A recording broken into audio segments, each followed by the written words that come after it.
રાજ્યમાં પહેલીવાર income tax વિભાગે દસ્તાવેજોની એન્ટ્રીની ચકાસણી કરી હતી। 30 લાખથી વધુની કિંમતના વેચાણ દસ્તાવેજોની એન્ટ્રીની ચકાસણી કરવામાં આવી હતી, જેમાં રાજકોટની ડીએચ કોલેજના મેદાનમાં સબ રજિસ્ટ્રારની કચેરીમાં તપાસ કરવામાં આવેલી છે। ઝોન 5ની કચેરીમાં ઇન્કમ ટેક્સ વિભાગના અધિકારીઓએ સર્વે કર્યો હતો। વર્ષ 2024-25 દરમિયાન સમગ્ર સમૃદ્ધ વિસ્તારોમાં થયેલા દસ્તાવેજોની ચકાસણી, જેમાં મોટા બિલ્ડરો સામે ઇન્કમ ટેક્સ વિભાગે તપાસ કરી હોય તેવી પણ અહીંયા શક્યતા છે। ત્યારે રાજકોટના વિવિધ વિસ્તારોના જમીન, મકાન અને ફ્લેટની વિગતો મેળવી હતી। ટીડીએસ અને ઇન્કમ ટેક્સ ચોરી અંગેની વિગતો પણ એકત્ર કરવામાં આવી હતી। બિલ્ડરો ઊંચા ભાવે વેચાણ અને જંત્રી મુજબના દસ્તાવેજો કરતા હોવાથી તપાસ થઈ।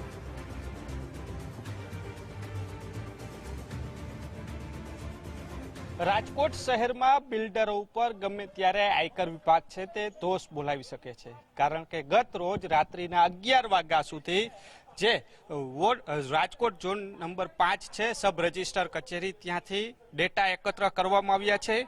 30 લાખથી વધુની રકમના જે દસ્તાવેજો થયા છે તેના જે ડેટા છે તે આયકર વિભાગ દ્વારા એકત્ર કરવામાં આવ્યા છે।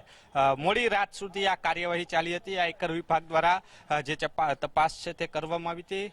સૌથી મોટી વાત એ છે કે જે બિલ્ડરો દ્વારા મકાનો હોય કે ફ્લેટ જે વેચાણ થતું હોય છે તેમાં જે નિયત પ્રમાણે જે ટીડીએસ ભરવાનું થતું હોય છે તેમાં ગફલાબાજી કરતા હોય છે। તેના કારણે આયકર વિભાગ દ્વારા છેલ્લા ઘણા સમયથી આ વોચ રાખીને બેઠા હતા, કારણ કે જે દસ્તાવેજ થતો હોય છે કરોડો રૂપિયાનો, તેમાં ઓછો દસ્તાવેજ કરી અને આયકર વિભાગને ચૂનો ચોપાડવાનું કામ છે તે કરવામાં આવતું હતું ને તેને લઈને આયકર વિભાગ દ્વારા જે ડેટા એકત્ર કરવામાં આવ્યા છે, કારણ કે જે આ ઝોનની કચેરી કહી તો એ ઝોન વિસ્તારની અંદર સૌથી મોંઘા ભાવ છે તે અત્યારે હાઈએસ્ટ જોવા મળી છે। કરોડો રૂપિયાના ભાવો છે તે જમીનના બોલાઈ રહે છે ને ત્યાં માત્ર ને માત્ર સામાન્ય દસ્તાવેજો કરવામાં આવતા હતા ને તેને લઈને આયકર વિભાગ દ્વારા તમામ ડેટા એકત્ર કરવામાં આવ્યા છે અને આગામી સમયની અંદર દસ્તાવેજો કરનાર અને જે વેચાણ કરનાર છે તેને નોટિસો મોકલવામાં આવે તેવી શક્યતાઓ છે તે હાલ સેવાઈ રહી છે।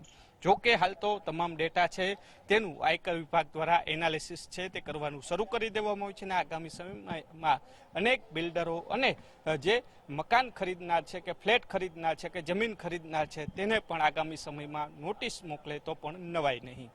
કેમેરા પર્સન કિશોર વાડોલિયા સાથે રહીમ લાખાણી, ગુજરાત ફર્સ્ટ, રાજકોટ।